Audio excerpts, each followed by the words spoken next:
In many of the repair videos I've done, I've received many comments that I appreciate very much about my drain pans that I'm using. Of course, nobody really asks about this old Matco that I probably paid way too much money for. But sometimes I get asked about this one that I use in a 55-gallon drum and on the floor. Or this one that I use even more often in the 55-gallon drum. And I have this screen that I made as like a splatter guard. But my all-time favorite is this one right here that's rectangular shaped. And I just made this out of a piece of a coffin for a transmission. And I also get the most comments and questions about this one. But I can't put an affiliate link in the videos because I made this. I can't get any more. I've also always wanted to modify this, similar to where I modified this with the wood on the bottom so that I wouldn't have to put it in the concrete and keep it truly portable. Well, I wanted to maybe put a wood frame around this and some wheels and other mods. But it looks like I won't have to because Vevor sent me this drain pan, which has all the mods and more that I was wanting to do to that one. I'm going to be assembling this today. First, I'm going to unbox it over there. Then I'm going to see if we can't cram all the parts on this table right here. Oh, wow. It's got an impressive black paint job on it. So just lay this down here. Slide it out.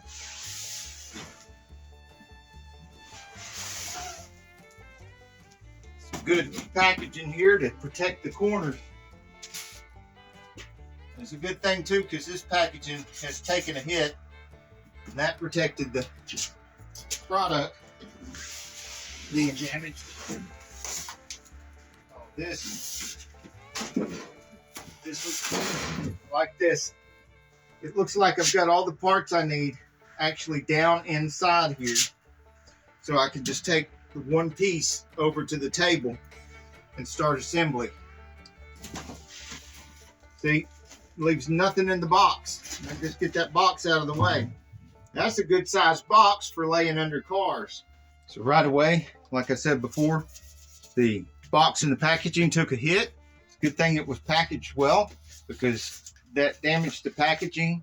And right here, no damage on the corner at all. Like I showed before on my drain pans, I have a screen that I use that I put over my drain pan that acts like a splash guard. It helps keep all those little tiny splashes from making this really nasty ring around wherever you're working.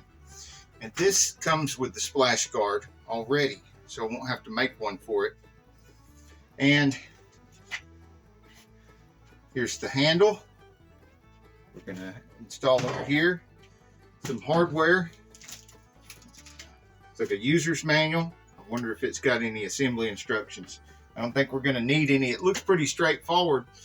Gonna have some wheels on the back and on the front, a pump. Looks like it's got mounting for the pump over here. Something else I want to give you an up close look at. Before we get us started assembling, I want you to see the welds. Check this out. Looks like they did a pretty good job of welding this and welding down through here, and then ground and polished it before painting, and it's nice and smooth.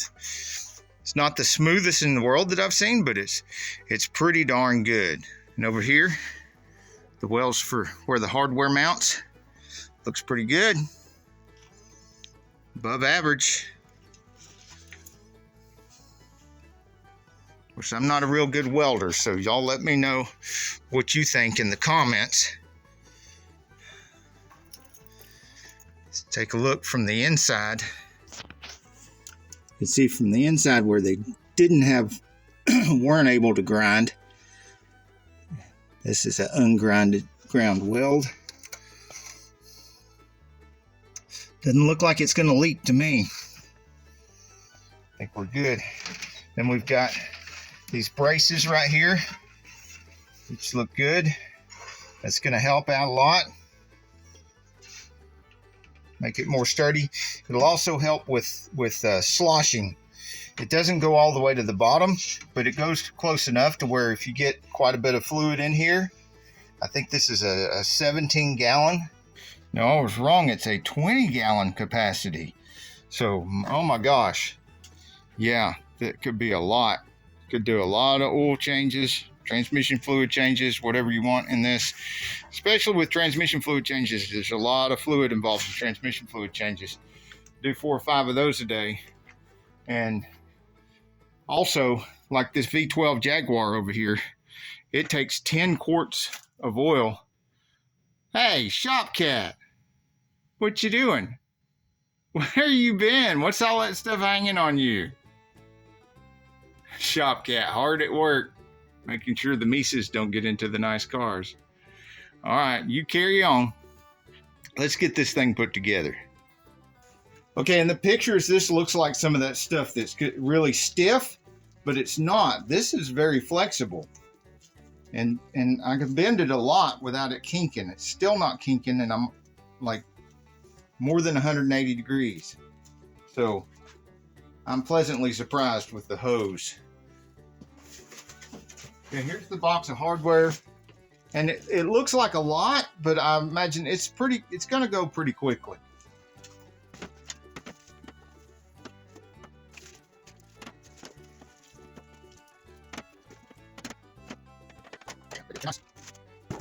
So I spread the hardware out and I put the back wheels, their axles, the acorn nuts, all back here because they're gonna go here.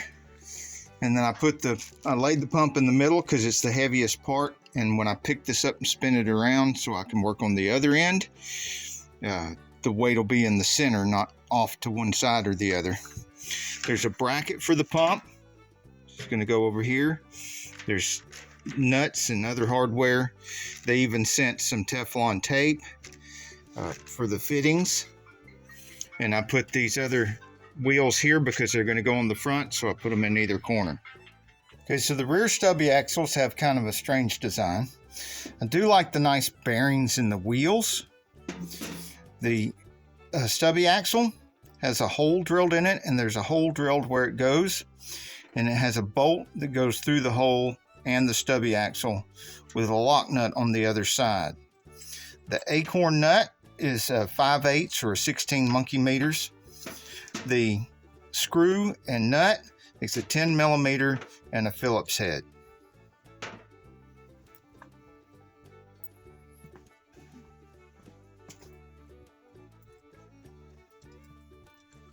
Stubby in, the screw through that, the lock nut on the opposite side, inboard side, so that the edge of the screw won't be sticking out here. It's got a nice rounded head if you rub your foot or ankle. I don't know why you'd be working in flip-flops, but I've seen it before. And have nice rounded edges and acorn nuts, and you don't scrape your skin off.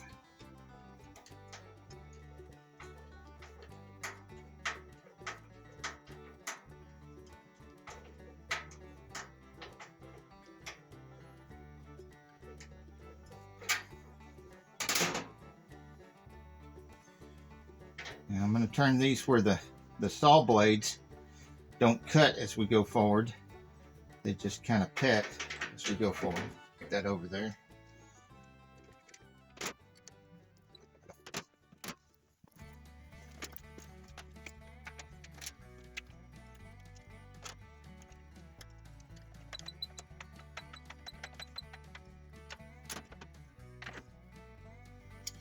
These acorn nuts are not lock nuts. I'm going to put some Loctite on them. And since I didn't on the other side, I'll just take that other one loose, put some Loctite on and put it back on. Doesn't really take much, just a little bit on the threads and it'll spread around.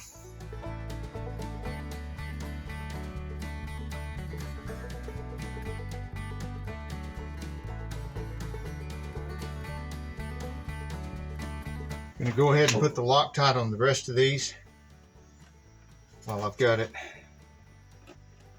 everywhere. A lot of these have nylon lock nuts, so it's not going to be necessary. These things that don't have nylon lock nuts, using the Loctite on. And these Loctite bottles, if you don't let the stuff drain back down in there before pushing down on this cap, you'll lose some of the product.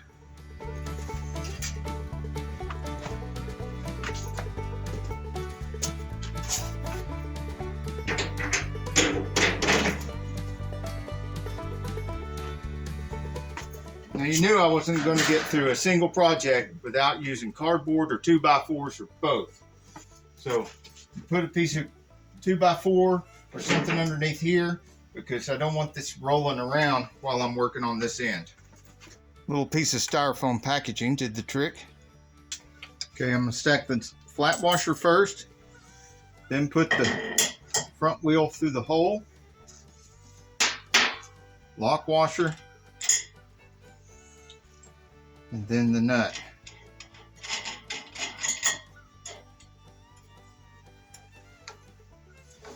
Now I need to use this to see what size that is.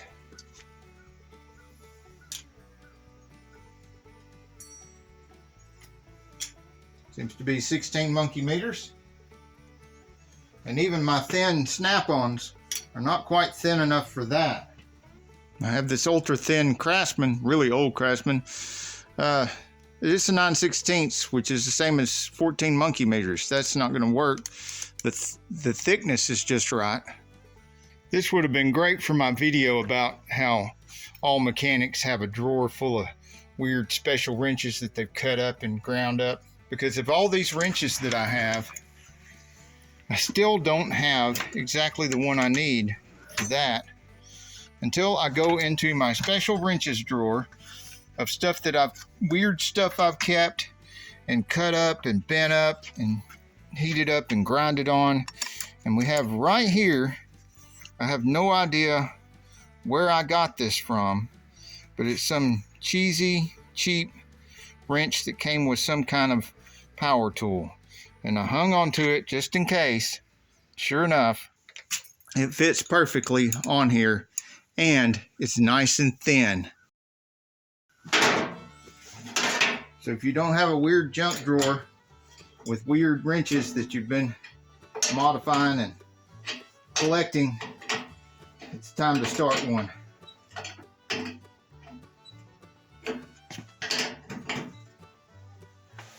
There we go. In case you need another alternative, this sort of thing does work. Take a big pair of channel locks and hold the washer right here. But you got to be careful not to over torque. You could damage something doing this. And I don't know why you would worry too much about having a few little scratches right here, but just in case you are, I mean, this would scratch it up some. Flat washer first, through the hole, lock washer, nut, and of course there's already Loctite on it.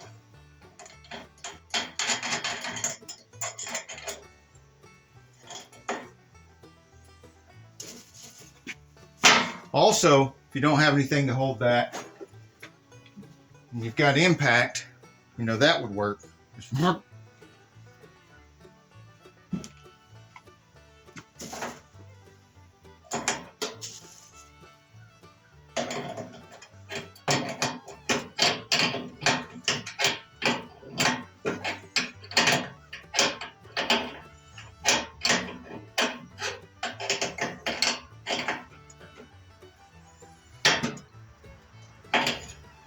thought I was done with the Loctite, but these little screws have lock washers, but I don't trust just lock washers. When they're holding this bracket to the pump, and it's an electric pump, it's probably going to have a lot of vibration. So let's put a little Loctite on those.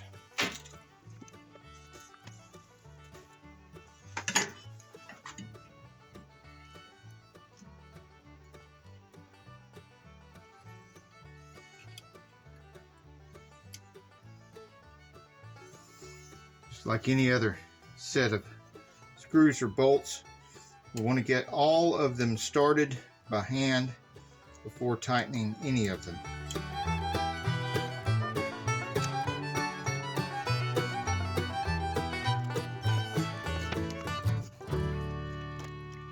Sometimes you need a screwy looking screwdriver.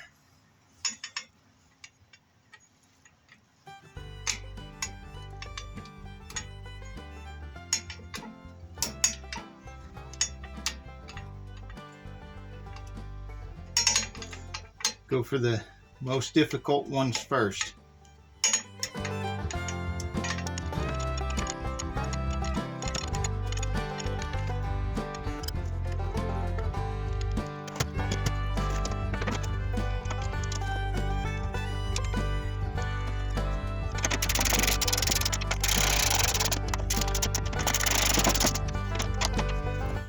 When putting Teflon tape on, I like to wrap it around clockwise so that if I'm tightening it into something, as I'm tightening it up, the threads on the other piece are pushing the Teflon tape in the same direction that I wrapped it.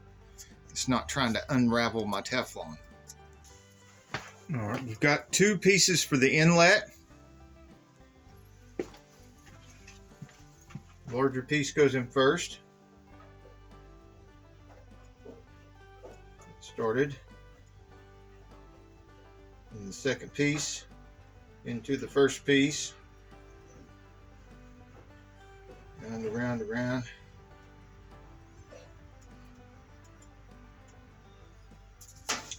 19 monkey meters.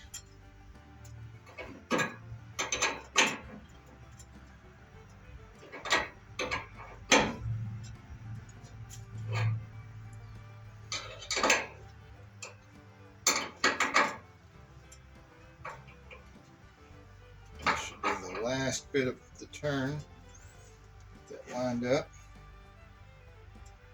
like that, pointing straight down. We have the outlet.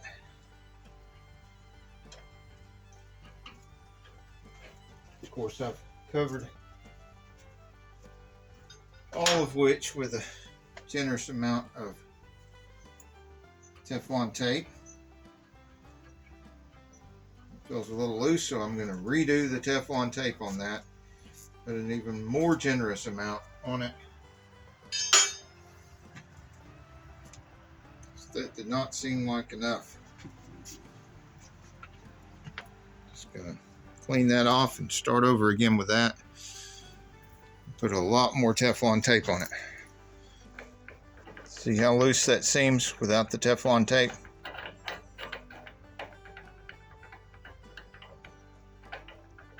So yeah, if manufacturers watching this, maybe you could do a little bit more quality control on that. In the meantime, I'm just going to load it up with so much Teflon tape that it won't leak. The saving grace here is that it has a generous amount of threads. Now there's a lot of threads there, probably 3/4 of an inch to go down in there. And I'll put a generous amount of Teflon tape on it. I put about 12 turns on there.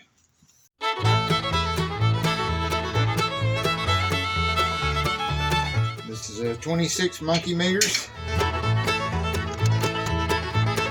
I think the quality control issue here is on whoever is making the barbed fitting, because look, there's quite a bit of barbs there. But right here, it's almost smooth. So it's the fitting itself that's probably the problem, not the pump. Because this is a low pressure situation, these clamps that they sent will probably work just fine. But because I spent 25 years of my life rebuilding automatic transmissions, I have a lot of clamps, including these really nice, beefy, heavy duty clamps that I'm going to use here instead of those other clamps.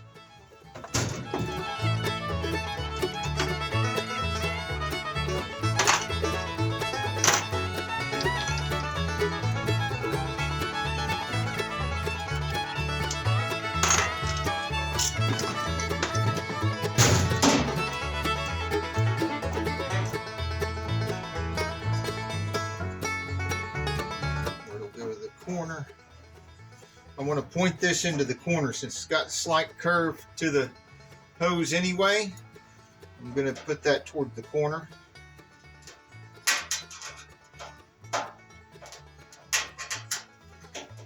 they have pre-cut that to just the right length for it to go right down in that corner.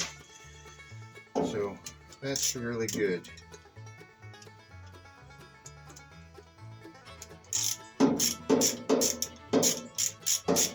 You know, sometimes I hit the paint with this. That's why I like these little Titan wrenches, because they've got this padding on them.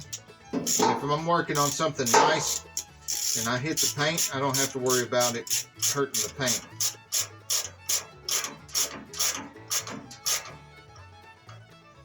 What I'm going to go ahead and, because I can, turn this over towards here where it kind of hides that much of the clamp.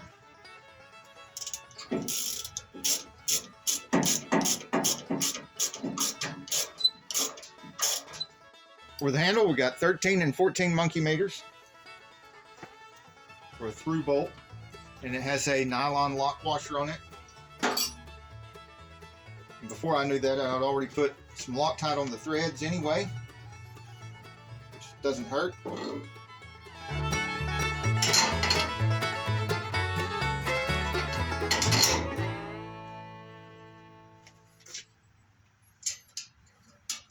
And it's a good thing it's got a nylon lock washer on it, because this through bolt doesn't need to be tightened all the way, because if it did, then that would clamp down on the handle and make the handle hard to pivot.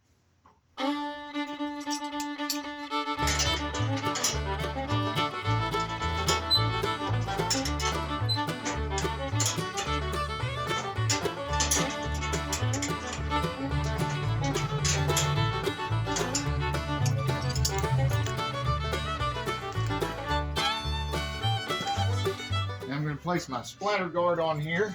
Get my junk out here.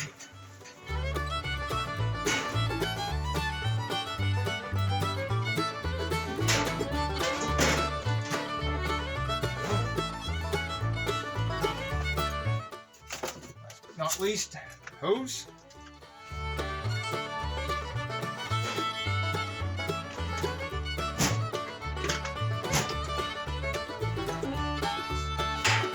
Release the cracking.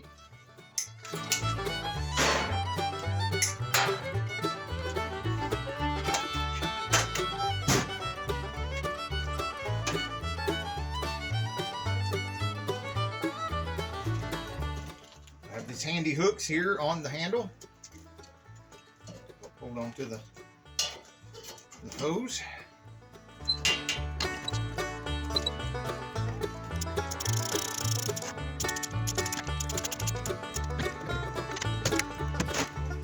Get it down and over there where you can get a good look at it.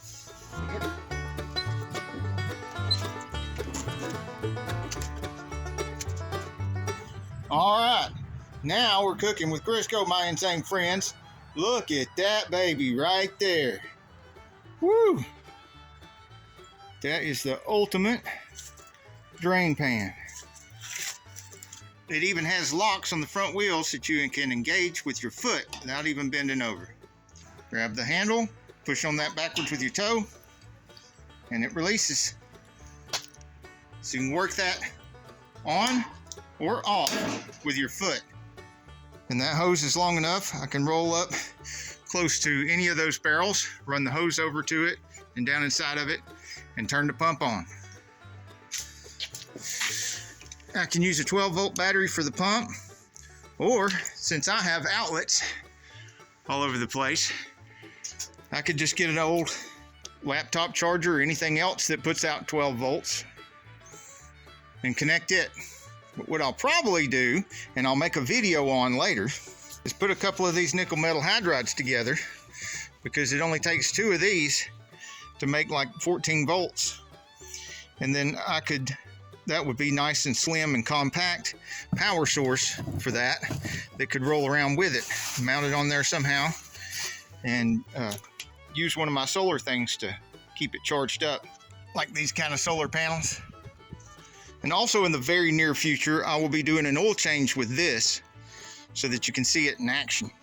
And I'll put a link either here or somewhere to my playlist of tool reviews so you can see more of this kind of shenanigans. And if you want to see me actually using these things, I have a whole playlist of auto repairs right here on Saneauto.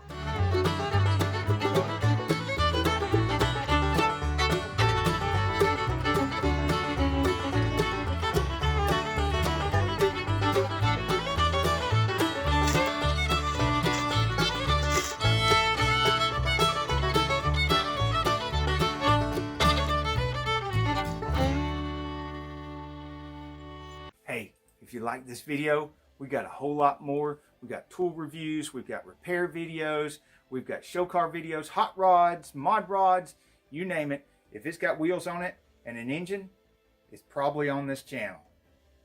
So subscribe, like, and binge watch Saneauto. Binge watch Saneauto.